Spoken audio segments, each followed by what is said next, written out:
Vamos con este desarrollo de nuestra escaleta, Y como sabéis, cada 15 días vienen invitados e alternamos un invitado para que nos traiga, su trabajo, su conocimiento en varios temas. Hoy le toca, estar con nosotros un ratito y hablar de un tema muy interesante, como todos los que trae a Radio Esquina. Juan Antonio Ruiz, muy buenos días, amigo. Buenos días. ¿Cómo estamos? Bueno, tú me has dicho que... Como te decía fuera de antena, un poquillo cacharrado, Sí, pero sí. bueno, tenemos un compromiso y he querido cumplirlo. Eso es, muchas gracias por todo. Bueno, hoy nos trae el tema patrimonio Val, lo dejamos seguir, y un pueblo que olvida su identidad. Sí. Explícanos este título. Sí, si me permite, Venga. primero quiero comentar alguna cosa, un poquito de miscelánea Bien. del fin de semana, compartir, porque a pesar de, como te comentaba, de haber estado con el cólico nefrítico, que me impidió asistir a la manifestación por la sanidad pública de la Marea Verde que había el sábado, entonces opté por algo más sedentario y estuve en Jerez en un encuentro con dos temáticas muy interesantes. Una, la economía social. Varias experiencias de iniciativas de economía social en Jerez compartían un poco su situación, cómo es una alternativa al capitalismo salvaje en el que se desenvuelve nuestra realidad socioeconómica. Y por la tarde, después de una comida agradable y hecha por distintas gentes de allí, una asociación se llama Sumum, que trabaja por la solidaridad con Palestina, nos estuvo explicando sus experiencias, cómo a través de artistas locales están recaudando dinero para familias que se conocen directamente y a las que le hacen llegar el dinero para la supervivencia. Y que además, frente al bloqueo que yo mismo siento cuando veo esas imágenes tan terribles que se comparten acerca de lo que están viviendo la población de Gaza, están intentando convertirlo en positivo, a través de la cultura, a través del arte, a través de las expresiones artísticas especialmente. Entonces me pareció muy interesante y quería compartir con vosotros esa experiencia de este fin de semana. Yo te iba a preguntar cómo ha ido las actividades paralelas a la radio, pero bueno, ya está dicho. Bueno, pero también tuvimos, como tú sabes, claro, el día 20 por eso. Una presentación, no fue exactamente una presentación de un libro, porque fue, como os dije aquí, permitirle a Emilio González Ferrín, uno de los mayores expertos en Al-Ándalus, pues que se explayara como él quisiera, ¿no? Y fue fantástico. Llegamos al tope de aforo de Casa Algarabía, tuvimos unas 45 personas. Y disfrutamos muchísimo y sobre todo al final llegamos a la conclusión de que aunque Al-Ándalus, ese concepto es un concepto variado, es territorial porque era toda la península ibérica, realmente en árabe la península ibérica es Al-Ándalus, que su origen es la Atlántida es la visión clásica greco-latina de la Atlántida. Pero llegamos a la conclusión de que si hay un espacio territorial donde nos sentimos verdaderos herederos de aquella cultura es Andalucía, aunque ocupó gran parte del territorio. Yo ponía el ejemplo de mi casa, que en su estado decorativo actual es el resultado de un emigrante andaluz en Suiza, que sus hermanas se vinieron a Serví, que se decía antes, a San Lucas, desde un pueblecito del sur de la provincia de Sevilla, y que para darles un espacio donde vivir digno a sus hermanas, con sus ahorros de la inmigración, compra esa casa y pone una decoración, especialmente en el patio, con mocárabes, con azulejos andalusíes, con arcos polilobulados. Para un andaluz o una andaluza, la imagen y el símbolo y lo que siente la identidad de su Andalucía está muy identificada con los símbolos andalusíes, ¿no? Entonces yo creo que fue una de las conclusiones bonitas e interesantes del acto. La actividad ahí no queda, ¿no? Ya tendrá programado. Sí, si quieres al final. Venga, o ahora. lo decimos al final. Al final hablamos de las dos próximas presentaciones. Que no se olvide. Las dos próximas presentaciones. Venga. Te decía yo el tema Sí. naval, perdón, el patrimonio naval, 3 puntos suspensivos y, si no recuerdo mal, ahora lo tengo, un pueblo que olvida su identidad. Sí, y hay una cosa que me sorprendió mucho al llegar a Sanlúcar, Por ejemplo, es que es una ciudad marinera, es una ciudad donde la actividad pesquera, la actividad relacionada con el mar es muy importante, pero no se ve prácticamente ningún vestigio de su historia naval. Empecé a ver fotos, porque soy muy aficionado a ver a estos grupos de fotografía antigua y demás, de unos barcos de vela de pesca fantásticos, preciosos. sí, ¿verdad? A mí es una cosa que me conmociona. Y te cuento un poquito de historia personal. Y he traído 2 libros. 2 libros en los que yo he participado. Venga.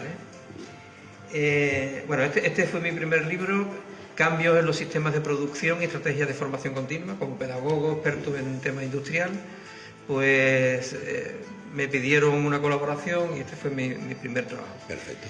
Pero cuando el astillero de Sevilla, en el que yo trabajé 30 y tantos años, llegaba al 50 aniversario, me encargaron que coordinara la obra de su historia. El libro se llama Historia del astillero de Sevilla. Y he traído la versión de lujo, La verdad, ¿verdad? Borde dorado. Sí, sí, sí, sí. Esta es una versión especial para uno de los coautores. Claro, muy ¿Vale? bien. Madre mía. Y bueno, es una maravilla, una profusión Sí, sí, de sí. imágenes históricas. Calidad, sí, sí, ¿verdad? Pero Hay una foto ahí que puede hacer referencia, no sé, se ha ido ahí, parece vendiendo el pescado en la playa o algo. no. Esto es todo, esta parte es todo industrial. Vale, no. Bueno, aquí tenemos a uno de los fundadores de aquella etapa, don Francisco Franco Bajamonte. Bajamonte. Pero esta parte es la más interesante. La más No sé si interesante, sí. nuestros oyentes lo verán, pero bueno, Bueno, es se la ponemos, imágenes se la históricas, ponemos, se la imágenes ponemos. históricas de la construcción naval. Esto me llevó a investigar, es decir, esta parte, este artículo que está firmado por mí, no es fruto de 4 libros. No, hombre. Una de las Investigación. Una de las cosas que hice es irme a Coria del Río, que era la población del entorno cercano que mantenía viva, casi moribunda más bien, la tradición de construcción naval en madera. Conocí a los carpinteros, a los dueños del único taller que estaba funcionando, medio funcionando. Eso me llevó a dar un paso y conocí gente y hicimos un proyecto que se llamó Caura Odisea 2010. ¿En qué consistía aquello? Y lo digo, lo cuento aquí porque creo que es perfectamente trasladable a nuestro pueblo. Me gusta la palabra Pueblo, a mí también. Me gusta la palabra pueblo. Somos pueblo. Los conocemos todos. ¿Sí? Y el proyecto consistía en, antes de que muriese, rescatar la actividad artesanal de la carpintería de Ribera. Bueno, Teniendo en cuenta que Coria es geográficamente la llave del estuario del Guadalquivir desde la perspectiva de la desembocadura, del nacimiento del río, un papel histórico fundamental, una ciudad fenicia, fenicio-tartésica, el puerto de llegada de todas las expediciones que venían del otro lado del Mediterráneo, etcétera, etcétera, a las puertas de Doñana. Y el proyecto era recuperar la actividad de construcción naval en madera, creando embarcaciones para el turismo fluvial por todo el estuario, crear actividades de promoción y proyección respecto a esa actividad marítima, con cine, con trabajos de vídeo, escuela-taller, por supuesto vinculada a la recuperación de un pequeño astillero, y una cosa que le llamamos los festivales de navegación por el Guadalquivir. Llegamos a hacer uno de esos festivales, porque todo esto se hizo en diálogo continuo con el Ayuntamiento de Coria. Y el primer festival que hicimos, no sé si recordarás que en 2014 hubo una expedición que salió de Sanlúcar con los japoneses que celebraban el 400 aniversario. Yo fui el organizador Anda. de esa actividad. Bueno, estamos descubriendo cosas tuyas, ¿eh? Bueno, yo voy dando algunas... Sí, tú lo has pincelado. Algunas pinceladas. El equipito que habíamos proyectado, Caura Odisea 2010, que estaba compuesto por el director de la biblioteca de Coria, un profesor de la Escuela de Educación de Adultos y un arqueólogo, y yo, pues nos lanzamos a esa actividad. Organizamos la excursión en barco, organizamos que cuando llegamos a Coria los alumnos y alumnas, sobre todo alumnas que son más, de la escuela de adultos se vistieron, habían preparado durante meses un vestuario de época del siglo XVI, principios del siglo XVII, para recibir a los japoneses. Íbamos con el embajador de Japón en el barco, con importantes empresarios japoneses, porque todo esto supuso también una actividad de promoción de Coria del Río que hoy está muy volcada en ese tema, ¿no? Y fue fantástico. Allí le organizamos charlas sobre la importancia de la navegación por el Guadalquivir en la época en que llegaron Hasekura Tsunenaga y sus samuráis. Pues todo este tipo de actividades muchas veces a nivel político se quedan paradas porque piensan en actividades a 4 años. Y nosotros le poníamos al proyecto Caura Odisea 2010 en el 2000. Y cuando intentamos retomarlo de nuevo con el alcalde, un alcalde posterior, que actualmente es el alcalde, Modesto González, le pusimos Caura Odisea 2020, en 2010. Bueno, no salió. No salió porque, desgraciadamente, muchas de nuestras autoridades municipales tienen una visión a corto plazo, de elección en elección, claro, y a lo urgente. Algunos están de día a día. Sin proyecto estratégico. Si tú me pidieras 4 años hasta lo podía entender, pero algunos están todos los días, bajo mi criterio. Claro, y como hemos hablado aquí otras veces, es fundamental proyectos estratégicos. Me parece bien. El proyecto estratégico es una proyección de la ciudad o del pueblo a medio o largo plazo, con cierto consenso ciudadano, que nos lleven a algún sitio planificado, no a donde nos lleve hoy es la fiesta de las motos, claro. Mañana es la fiesta de Rocío, como estabais hablando antes. ¿Cuánto cuesta crecer un árbol? Entiendo, ¿no? Pero hay que plantarlo, ¿no? Pues a eso me dediqué, aparte de mi actividad como director del Departamento de Calidad en los últimos 10 años de Astilleros. En mi tiempo libre, que siempre de tiempo libre suelo tener muy poco. Ni queremos tener tiempo libre tampoco, ¿eh? Entonces, ¿te diste cuenta? Llegaste a San Lucas. Claro, me di cuenta de que habiendo algunos vestigios, sobre todo fotográficos, de lo que supuso la navegación tradicional, no hay ninguna huella. Cuando yo estuve investigando para el proyecto Caura Odisea 2010 y 2020, yo descubrí que en las zonas de Valencia han recuperado la navegación tradicional a vela. Han recuperado barcos que estaban abandonados, han construido nuevos barcos, los han armado con su vela latina tradicional. Pero es que en el Ebro, en toda la zona de la desembocadura del Ebro, han recuperado los llaút, que era el barco tradicional del Ebro. Pero es que en Galicia, en las Rías, por ejemplo en Riancho, hay un festival internacional de embarcaciones tradicionales, los vascos y los cántabros. Y mi tierra, hay un astillerito que sobrevive, el Nereo en Málaga, que está construyendo una embarcación para la celebración de la fundación de la ciudad de Galveston, por la aventura de Gálvez, uno de los conquistadores, descubridores del siglo XVII y XVIII. Pero no hay más. Cuando se hizo en Coria alguna escuela talleres para construir una barquita y ponerla en una rotonda. Cuando tú pones una embarcación de madera al sol, sin agua, al poco tiempo está toda abierta, el calafateo se ha perdido. Ahora que tú lo dices, no tenemos ni un pequeño museo, ni siquiera. Nada. Así que ni siquiera para recordar la historia de Como es un tema que me gusta tanto, nada más que llegué y empecé a tener contacto con carpinteros de aquí, pues descubrí que el carpintero al que yo iba, Pepín, al lado de la Plaza Toro, el padre era carpintero de Rivera y calafate, que le llamaban antes. Claro, porque el calafate, en este libro que te he mostrado hay una cita de Ibn Abdum, que era una especie de juez, magistrado, concejal o algo así, de la ciudad de Sevilla, en el siglo XII, y tiene una cita que dice: del calafate depende. El calafate es un oficio fundamental en la ciudad. Total. Porque depende de la seguridad de la nave y de las personas y de las mercancías, ¿no? El calafate es el que estanca la nave. Yo en mi correo electrónico incorporo, entre otras palabras, calafate. Yo soy el calafate y me considero heredero. Mi padre fue, su primer oficio en astilleros era el calafate. Era calafate metálico, es distinto del calafate con las topas y la brea, ¿no?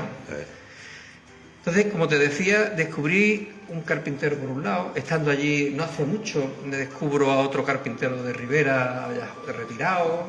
Me hablan de otro taller que existió. Y yo hace como un par de años me puse en contacto con una asociación que se llama Asociación de la Vela Latina de la Bahía de Cádiz. Esta gente se han dedicado, y son los promotores en esta zona más cercana, a recuperar la vela latina. Y ha tenido que ser un ingeniero canario que trabaja en San Fernando en una academia náutica el que está impulsando y coordinando todas esas tareas. De hecho, el verano pasado no, sino el anterior, yo participé en un curso de carpinteros de Ribera. A esta altura de mi vida, como tú comprenderás, no pretendo ser carpintero de Ribera. Pero era una ocasión para conectar con otra gente entusiasta. Éramos todos más o menos mayores, entusiastas en estos asuntos, aunque era un barquito de unas dimensiones de poco más de 1 metro y algo, pero pusimos en práctica todos los pasos del proceso constructivo en madera. Fue muy bonito, ¿no? Me dieron hasta el diploma, que no me va a servir para nada, bueno, como tú comprenderás. Ahí lo tienes. Y entonces pues estamos dándole vueltas a ese asunto. Y con algunos de estos carpinteros, Casa Algarabía se va a implicar. Ah, muy bien. Y próximamente, probablemente ya después del verano, tendremos alguna actividad y le daremos vueltas a este asunto. Me gusta este tema, tú sabes por qué, ¿no? Porque yo... Tú has estado en ese mundillo, ¿no? Totalmente. Desde chico. Desde pequeñito, ¿no? Haciendo canoa, ¿verdad? Con los... En fin, donde se hacían bajo guía. Hacía los barcos allí que tenía... Por cierto, Pepí me prestó un álbum de su padre y tengo un buen número de fotos de aquella actividad. Y los niños y los pequeños alrededor de la canoa, de hacer barcos, incluso una canoita chiquitita. Tú dices, ¿por qué se ha perdido y no pervive nada? Claro, hay que considerar que cuando aparece el motor, o se generaliza el motor, porque hasta la primera mitad del siglo XX todavía se usaba la vela para ir a pescar. Claro. Pero cuando se generaliza el motor, la gente que se dedica al mundo de la pesca descubre que puede ser un poquito menos duro el trabajo. Si además de la pesca tienes que manejar todas las artes de vela, y no, mejora mucho su vida. Totalmente, hombre. Pero el pueblo pierde un patrimonio que, como he descrito antes, otros muchos pueblos, incluso de nuestro entorno. Ya no te voy a hablar de muchos ejemplos que hay en Europa y en América, incluso, de recuperación de estas actividades. Es que lo que tú bien dices, si no tenemos un legado que recuerde esta actividad... De ahí viene aquello después de los puntos suspensivos, de un pueblo sin memoria. Claro, la gente joven no sabe nuestro legado marinero, no hay ningún reflejo. ¿Sabes qué hace la gente una vez que construye un barquito o recupera? Porque aquí cerca estuvimos visitando, entre Trebujena y San Lucas, la zona de Riancho. Hay una zona que hay ahí que cuando llegas te mira todo el mundo así, por saber si eres madero o lo que eres, ¿sabes? Pero cuando llegamos a ver algunos de los barquitos que había allí que se están intentando recuperar y ponerle la vela, hay barcos que se pueden recuperar. Es decir, no hay que construir de nuevo. Para empezar, no es necesario reconstruir. Se puede restaurar. Pero es que hay un potencial de engatusar a gente joven que se involucre en aprender ese oficio, en construir y en dedicarlo, como se está dedicando, a actividades de ocio y deporte. Lo que están haciendo en Cartagena, en el Mar Menor, en Valencia, en la zona de Tortosa, en Barcelona incluso, es hacer encuentros, competiciones, que no es tanto el valor de quien llega primero como el ver la estampa infinitamente hermosa de las velas latinas al viento por la desembocadura en distintos... Es que eso es impagable. Y sin embargo, no solo lo hemos perdido, aunque hay todavía algún mayor que está ahí que podría, podría enseñar a la gente joven. Muy poco. Pues estamos todavía, igual que nos pasaba en Coria del Río, en Sanlúcar, estamos todavía en el momento antes de la extinción, ¿vale? Una de las actividades que nosotros planeábamos en Coria es la conexión Coria-Sanlúcar, Sanlúcar-Coria y multimodal, a caballo, en bici o andando, recorrer los espacios naturales que nos unen, el estuario del Guadalquivir. ¿Y qué pasa con este proyecto? ¿No sirvió? Ese proyecto, lo que ocurre es que la alcaldía de Coria, que me sigue invitando a los actos con los japoneses, pensó que estratégicamente hizo su diseño estratégico, más acertado o menos. Los japoneses porque los japoneses van a veces sueltan pasta. Claro. Y decidieron apostar por la aventura de relación con Japón.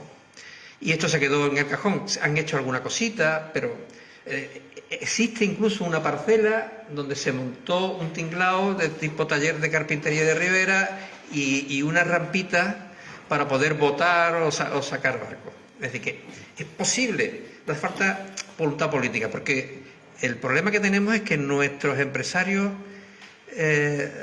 me da a mí que son un poco cicateros con este tipo de aventuras, por decirlo suave. O las administraciones públicas tienen iniciativas y coordinan otras iniciativas. Empujan que es su obligación. O no sale, ¿no? ¿Te está planteado presentar este proyecto en la Cofradía de Pescadores? Por lo menos que tomen conciencia de... Podíamos hacer una conferencia sobre este asunto en la Cofradía de Pescadores. Cuando estábamos buscando con este ingeniero canario, Víctor, en Sanlúcar, donde podríamos tener algunos de los barcos que se recuperaran, a mí se me ocurrió que en el entorno del puerto de Bonanza, que hay muchos barcos que están allí anclados, barquitos, a lo mejor podía ser un sitio hablando con la cofradía, ¿no? La cofradía podía tener un papel esencial, claro, porque además recibe algunos ingresos, algunas subvenciones para el patrimonio marítimo, histórico, naval. Sería otra vía abierta de otra Es una vía. Yo, desde luego, si montamos esta actividad que te decía en Casa Algarabía, con quien uno de los que contaríamos seríamos con la cofradía. Bueno, pues cuenta conmigo, que te pongo en contacto con ellos y enseguida abrimos el camino. Sí, ¿no? Y alguna vez estuve reunido con el técnico que lo invitáis varias veces, sí. Que, en fin, bueno, alucinante. Sí. Y Casa Algarabía ya va a empezar a trabajar en esta especie. Sí, estamos pensando, todavía no tenemos claro exactamente cómo lo haremos, pero reunir a los carpinteros, hacer una primera exposición de fotos, estamos dándole vuelta. Y como tú decías antes, la ausencia de un museo histórico y antropológico en esta ciudad es más que llamativa. Claro. Y hay un espacio ideal. El Palacio Municipal, hay muchas zonas que se están cayendo. O como proponíamos la gente de adelante en la campaña de las municipales, que era trasladar la gestión del ayuntamiento a un espacio más accesible y dedicar eso a museos exclusivamente. Estoy de acuerdo contigo. O, bueno, todos esos espacios, como la biblioteca egipcia, como hay otros espacios que tiene el ayuntamiento que se le está cayendo, dediquémoslo a una actividad no solo museística. Cuando hablamos de museo hablamos de un centro de recepción de visitantes, un sitio donde la gente que viene a conocer nuestro pueblo no solo va a la Plaza del Cabildo o la Plaza de la Paz a comer, sino que también en el camino intermedio se encuentra que hay un espacio súper atractivo por sí mismo, porque el espacio del palacio, los jardines, es muy atractivo, sino que además puede comprendernos un poco mejor. Y nuestra gente, nuestros niños, nuestras jóvenes, también entenderse un poco mejor de dónde vienen. El legado que dejamos, claro, la historia. Yo creo que eso es muy importante. ¿Crees que hay la suficiente sensibilidad para plantearse esto actualmente? Tú dirás, estos dos locos están, algunos escucharán, mira, dos locos más. Yo estoy acostumbrado a están más orones los dos, ¿no? A esa historia de como lo del tren, ¿no? Sí, a esta altura vamos a venir con el tren, a esta altura... Eso te voy a preguntar. La última pregunta tenía era esa, ¿cómo va la...? Nada, eso no se ha movido nada aún. Porque a mí me sorprendió mucho que Carmen, que creo que viene luego... Sí, luego viene, más tarde. La respuesta fuese, en vez de coger y tomar nota, darme la tarjeta para llamar. Bueno, vale, llamaremos. Pero creo que podría haber sido un poquito más proactiva, ¿no? Y el resto de los cómplices políticos, en el sentido que aprueban, que está a favor, pero luego... Claro, es que lo que tenemos pendiente es repasar a todos los ayuntamientos que aprobaron por unanimidad en muchos casos o por mayoría la moción que le presentábamos. Es decir, bueno, vale, la aprobasteis, ahora se renova el consistorio, ¿qué vais a hacer? ¿Os habéis puesto ya en contacto con la Junta? ¿Os habéis puesto en contacto con el Ministerio de Fomento? Que el ministro estuvo hace unos días en Huelva para decirles que de AVE nada. Yo no quiero AVE, ¿eh? Pero dame un tren no de alta velocidad, pero un tren de alta calidad. No que ahora que se está renovando en el norte parte de la flota, ¿a dónde va la flota de segunda? Al sur. Totalmente de acuerdo. ¿Vale? Eso es inaceptable. Nos falta iniciativas políticas, ¿no? Como inaceptable es que vayan a volcar en el Guadalquivir cantidades ingentes de agua contaminada. Lo hablamos. Bueno, estas cosas. Creo que Ángel Barroso viene también hoy. No, el otro día estuvo el responsable de acción de Ecologista Nación a nivel regional. Sí. Y nos habló perfectamente, una persona muy interesante, habló del proyecto, de las alegaciones, que por cierto han presentado alegaciones al Ayuntamiento de San Lucas y la Cofradía de Pescadores. Claro. Pero a mí lo que me llama la atención, si me permite, es que en ese acuerdo Gobierno-Junta de Andalucía no han tenido en cuenta ese apartado, ¿no? No sé, esa incidencia. ¿A qué acuerdo te refieres? Al acuerdo alrededor de Doñana. Del tema de Doñana. O sea, del impacto que puede Claro, tener. el impacto en contaminación y con eso- metales pesados. Y eso se lo ha olvidado de meterlo, de modificarlo. Porque algunos de nuestros gobiernos, y por ejemplo el de la Junta de Moreno Morilla, nos tiene acostumbrado a eso. Una cosa es la campaña de imagen, los firmo, yo sí firmo, pero después por detrás te van metiendo. Pero y el Gobierno central tiene que saber ese proyecto, ¿no? De la recuperación de Anarcoya, ¿no? Debe, sí. Una vez que pase la estrategia de impacto de Pedro Sánchez, que nos desvelará hoy a las 12, qué es lo que va a hacer, que reconozco, es un gran estratega. Coincida uno con él, que no coincido en la mayoría de las cosas, pero que estratega es, ha centrado toda la atención. Qué imagen. Si quieres, te anuncio lo de la próxima actividad. Venga, que tiene que finalizar. marchar. Sí. No porque yo quiera que te marches, sino que tienes No, pensado. sí, hoy tengo una cita médica propia. Venga. El día 9, también a las 7 de la tarde, se va a presentar un libro. Es un libro coral. Cuando hablamos de un libro coral, es un libro de mucha gente. En la perspectiva que te comentaba del fin de semana de afrontar la reivindicación o la lucha desde un punto de vista positivo, desde la esperanza, son distintas experiencias de gente que se está moviendo por los derechos humanos, y los derechos humanos es muy amplio, incluye los derechos laborales, incluye los derechos, el antirracismo, el antifascismo, todo lo que es que se cumplan verdaderamente los derechos humanos.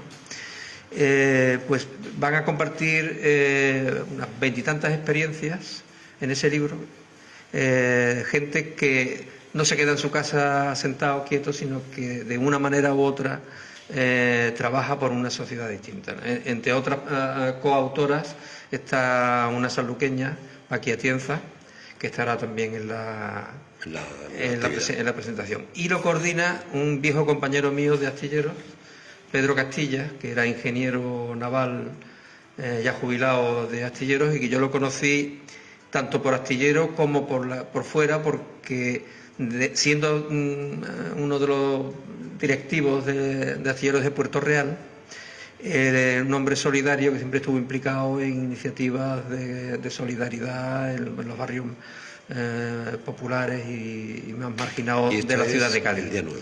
El día 9 a las 7 de la tarde en Casa Algarabía. Faría 44. Efectivamente. Y después ya os anunciaré la siguiente actividad, que será el 23 de mayo. Pues muy bien, Juan, como siempre muy agradecido, amigo. A vosotros. Yo creo que te has recuperado en Radio Esquina tú, ¿eh? Me refiero hoy, que estaba... Sí, porque hemos tocado... Venía bajito y te... Hemos tocado un asunto que durante muchos años para dormir, ¿sabe qué hacía? Dime. Construir un barco en mi mente. Bien, un barco de madera. Bien. Podemos hablar mucho de esas Pues cosas. yo he construido hasta una canoa, chiquitita. Sí, no, pero yo me dedicaba a construir. Mira, en 1600, cuando la construcción naval estaba prácticamente perdida en el Guadalquivir, fundamentalmente por una operación del lobby industrial vasco que convenció a la Corona y a la Casa de Contratación de que no se debían de construir barcos para la carrera de India en las costas del Guadalquivir, desde Sevilla hasta Sanlúcar, incluido Cádiz. en base a que si las maderas eran de mala calidad, que si los trabajadores hacían mucha huelga, no era la palabra utilizada en aquella época. Entonces, en base a eso se prohíbe que los barcos construidos en las costas de Sevilla y Cádiz fueran a la carrera de Indias. Pero en 1692 el capitán Francisco Garrote, cordobés de nacimiento, sevillano, vecino de Sevillano, y que muere en Puerto Real y está enterrado en el pabellón de marinos ilustres de Puerto Real, hace 2 buques que es la transición entre el galeón, el viejo galeón ya, a finales del siglo XVII, y lo que podía ser el navío de línea, que era el nuevo tipo de buque moderno de la época. Y yo te decía, durante mucho tiempo me dormía imaginando la construcción de ese barco. A mí me viene mucho recuerdo lo que tú estás diciendo, porque recuerdo el Galafata ahí con su boina de ta, las barcas. El olor a la brea. Eso es, las barcas. Que nos recuerda a Serrat cuando canta al Mediterráneo. Las 45 barcas a la vela que venían de coger los bastiones, o sea que, en fin, aprovechando la marea, el marinero en barca, volcando el pescado del barco hacia las orillas. Pues eso es la memoria de un pueblo, no se puede perder. Como tenemos hasta Regia enterrada, si hubiesen descubierto allí un edificio romano, oye, es otro proyecto que ya estaría. Pero, ¿qué les pasa? Que no tienen sensibilidad. Que nuestras administraciones, si es nuestra historia la que demuestra que somos un pueblo muy, muy, muy antiguo y es estartésico, aquello está enterrado. El tesorillo, enterrado. La estela mayor en piedra donde había más escritos tartésicos en lengua tartésica se descubrió, se le hicieron una foto y se desapareció. Somos un pueblo sin memoria. El pueblo andaluz tiene que tener memoria, recuperar su memoria, su identidad. Ahí lo dejamos. Pues hay mucho que hacer. Sí, ¿no? Ahí estamos. A ver si... Aunque jubilado. No te preocupes, jubilado, sí, cualquiera nos jubila a nosotros. En fin, Juan, muchas gracias por todo. Venga, vosotros. Estupendo, magnífico. Buen día, buena semana. Pues gracias, bien, siempre por colaborar con Radio Esquina. Nuestra pausa y enseguida volvemos.